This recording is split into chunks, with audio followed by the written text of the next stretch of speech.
well, you know, there are remarkable people who come into the world from time to time, and there are people who do find out over decades long periods what they could be like if they were who they were, if they spoke their being forward. And they get stronger and stronger and stronger, and we don't know the limits to that. We do not know the limits to that. And so you could say, well, in part, perhaps the reason that you're suffering unbearably can be left at your feet, because you're not everything you could be, and you know it. And of course, that's a terrible thing to admit, and it's a terrible thing to consider, but there's real promise in it, right? Because it means that perhaps there's another way that you could look at the world, and another way that you could act in the world, so what it would reflect back to you would be much better than what it reflects back to you now.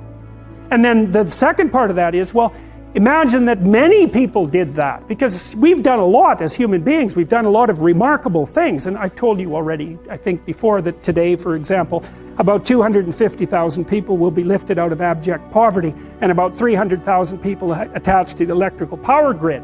We're lifting people out of poverty collectively at a faster rate that's ever occurred in the history of humankind by a huge margin. And that's been going on unbelievably quickly since the year 2000.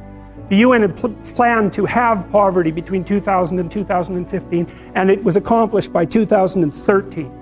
So there's inequality developing in many places, and you hear lots of political agitation about that. But overall, the tide is lifting everyone up, and that's a great thing. And we have no idea how fast we could multiply that if people got their act together and really aimed at it.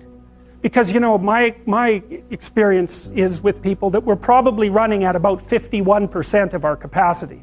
I mean, you can think about this yourselves. I often ask undergraduates how many hours a day you waste, or how many hours a week you waste. And the classic answer is something like 4 to 6 hours.